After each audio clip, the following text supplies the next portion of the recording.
পুরুষকে কেউ কোনোদিন ভালোবাসেনি, ভালোবেসেছে তার সাফল্য, সামর্থ্য আর অর্থকে। আজব হলেও এটাই সত্যি, অশিক্ষিত মানুষ কেউ বেকার নেই, যত বেকার আছে সব শিক্ষিত মানুষ। শান্তি জিনিসটা কোনো মানুষের জীবনেই নেই, কারণ বিবাহিতরা ডিভোর্সের চিন্তায় ব্যস্ত আর অবিবাহিতরা বিয়ের চিন্তায় মগ্ন। বাচ্চাদের তাড়াতাড়ি বড় হওয়ার চিন্তা আর বড়দের শৈশবে ফিরে যাওয়ার আকুতি। চাকুরিজীবীরা কাজের চাপে চিন্তিত আর বেকারদের চাকরি পাওয়ার চিন্তা। গরিবদের বড়লোক হওয়ার চিন্তা আর বড়লোকেরা শান্তির খোঁজে ক্লান্ত। জনপ্রিয় ব্যক্তিরা লুকানোর ঠিকানা খুঁজে আর সাধারণেরা জনপ্রিয় হওয়ার জন্য বিভোর। বেশি বুদ্ধির মেয়েদের সংসারে শান্তি থাকে না, বোকাটাই মেয়েগুলি সুখে ঘর সংসার করে। মূর্খের সঙ্গে তর্ক করা আর গালে বসে থাকা মশাকে থাপ্পড় মারা একই কথা। মশা মরুক আর না মরুক, আপনার গাল কিন্তু লাল হবেই। জীবনে চারটি জিনিস কখনো ভাঙতে নেই: প্রতিশ্রুতি, বিশ্বাস, সম্পর্ক আর মন। কারণ এইগুলো যখন ভেঙে যায় তখন কোনো শব্দ হয় না ঠিকই, কিন্তু অনেক বেশি কষ্ট হয়। একাকিত্ব মোটেও সুন্দর না, শুধুমাত্র একা থাকতে হয় বলে আমরা এটাকে সুন্দর বলি। জ্ঞানের কথা শুধুমাত্র দুই প্রকার লোকই বলে: এক, যার বয়স বেশি হয়ে থাকে, আর দুই, যে কম বয়সে খারাপ সময় দেখেছে।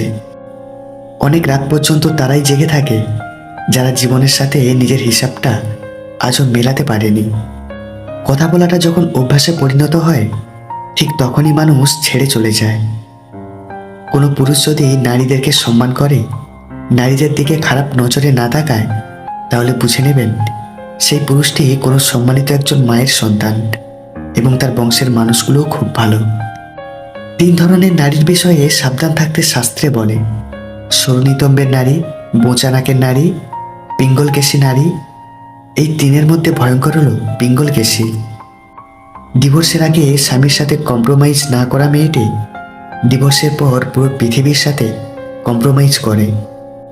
যে মেয়েরা বেশি কথা বলে তাদের মনে কোনো ঘোরপ্যাঁচ থাকে না।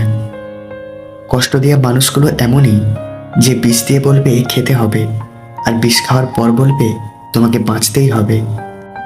মানুষ যতটা আপন সাজে ততটা আপন নয়। কখনোই প্রিয় মানুষটাকে জীবনের চেয়ে বেশি ভালোবাসতে নেই। সময়ের বিবর্তনে বুঝতে পারবেন এটা আপনার জীবনের একটা চরম ভুল সিদ্ধান্ত ছিল। একটা বয়সের পর প্রেম ভালোবাসা বিষয়টা অনেক কঠিন হয়ে যায়। শুধু সুন্দর চেহারা দেখে কারো প্রতি হুট করে ভালোবাসা চলে আসে না। তখন কাউকে পছন্দ হওয়ার আগে পরিবার, ব্যবহার, কেরিয়ার, মানসিকতা, ব্যক্তিত্ব আরও 100টা ফ্যাক্টর মাথার মধ্যে ঘুরপাক খেতে থাকে। এই এত কিছু মিলিয়ে তারপর ধরেন কাউকে একটু একটু ভালো লাগতে শুরু করলো, তখন দেখবেন সে সিঙ্গেল না। আবার মনে করেন সিঙ্গেল হলো, কিন্তু সে তার এক্সকে এখনো গেট ওভার করতে পারে না। আরও নানান ক্যাচাল। ফুচকা খেতে খেতে গলির মোড়ে কারো চোখে চোখ আটকে গিয়ে প্রেমে পড়ার বয়স আপনার শেষ। এখন আপনার মানুষের চেয়ে ফুল, লতা পাতা বেশি ভালো লাগে। কারোর সাথে 2 ঘন্টা কফি ডেটে যাওয়ার চেয়ে কম্বলের নিচে গুটিসুটি মেরে পড়ে থাকতে বেশি ভালো লাগে। এই বয়সে বোধ হয় শুধু একটা কমফোর্ট জোন খোঁজে মানুষ, যেখানে গিয়ে হাঁপ ছেড়ে বাঁচা যায়। উস্কো খুস্কো চুল, পুরানো জামা, সদ্য ঘুম থেকে উঠে ফুলকো লুচির মতো চেহারাটা নিয়ে যার সামনে নির্দ্বিধায় গিয়ে দাঁড়িয়ে পড়া যায়, যার কাঁধে মাথা রাখলে সারাদিনের ক্লান্তি ফুরিয়ে যায়। হয়তো এরকম একটা কিছুর প্রেমে পড়ে মানুষ এই বয়সে। চরম বাস্তবতা হচ্ছে আপনার প্রিয় মানুষটা সারা জীবন আপনার প্রিয় থাকবে না। যেখানে তোমার গুরুত্ব কমে যাবে সেখানে দূরত্ব বাড়িয়ে দাও, না হলে তুমি উপহাসের সম্মুখীন হবে। কিছু মানুষকে জীবন থেকে চলে যেতে দেওয়া উচিত। এলাচ যেমন মাংসের স্বাদ বৃদ্ধি করে, আবার সেই স্বাদযুক্ত মাংস খাওয়ার সময় এলাচ মুখে পড়লে যেমন মুখের পুরো খাবারটাই স্বাধীন হয়ে যায়, এই মানুষগুলো তেমন। আজকাল বিশ্বাস আর সম্মান দিয়ে ভালোবাসা পাওয়া যায় না। ভালোবাসা টাকা আর চেহারের পিছনে দৌড়ায়। ভুল মানুষকে বিশ্বাস করে একটা মানুষ এমনভাবে ভেঙে যায় যে সঠিক মানুষকে আর বিশ্বাস করে উঠতে পারে না। নিজের ভুলটা বুঝতে পারলে সরি চেয়ে নেওয়া উচিত। একটা ছোট্ট সরি বললে কেউ কখনো ছোট হয়ে যায় না। অকৃতজ্ঞ মানুষগুলো চেনা খুবই কঠিন, কারণ এরা অভিনয়ে ওস্তাদ। প্রয়োজনে পা ধরতে পারে, আবার সেরে গেলে বুকে ছুরি বসাতে দ্বিধা করে না। শিক্ষিত ব্যক্তি অহংকারী হতে পারে, কিন্তু জ্ঞানী ব্যক্তি কখনো অহংকারী হতে পারে না, কেননা অহংকারী ব্যক্তি কখনো জ্ঞানী নয়। জীবনে যদি তুমি এমন কিছু পেতে চাও যেটা তুমি আগে কখনো পাওনি, তাহলে তোমাকে তার জন্য এমন কিছু করতে হবে সেটা তুমি আগে কখনো করনি। সাগরে অনেক ঢেউ থাকে, কিন্তু সব ঢেউ কিনারায় আসতে পারে না। ঠিক তেমনই জীবনে অনেক বন্ধু হতে পারে, কিন্তু সব বন্ধু মনের মতো হতে পারে না।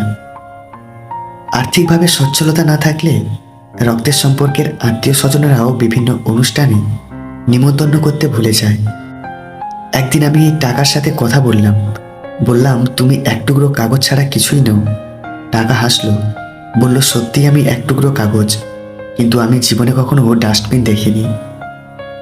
কিছু লোকের ধৈর্য হলো চুপ থাকা, যদিও তার অনেক কিছু বলার থাকে, কিন্তু তারপরেও এরা চুপ থাকে।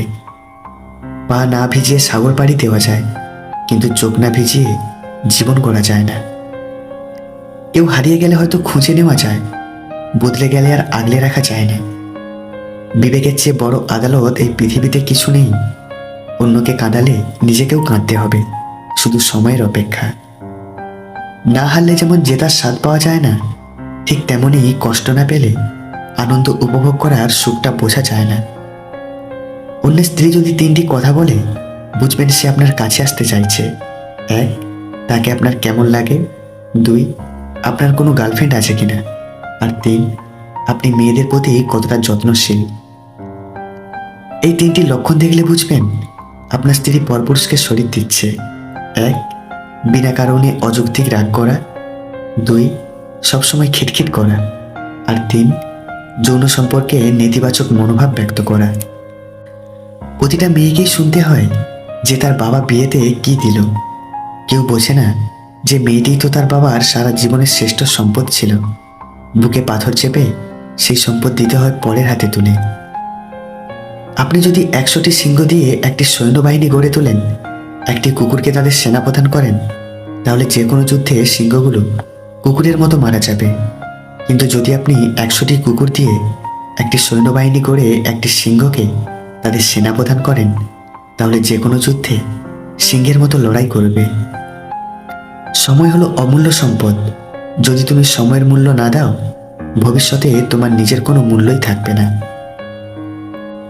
ভদ্র ব্যবহার করা উচিত, তবে বেশি ভদ্র হওয়া ঠিক না, কারণ ভদ্রতার ভাষা আবার সবাই বোঝে না। পৃথিবীতে সবচেয়ে দামি 2টো জিনিস হলো বিশ্বাস আর অপেক্ষা। বিশ্বাস যা সবাই রাখতে পারে না, আর অপেক্ষা যা সবাই করতে পারে না।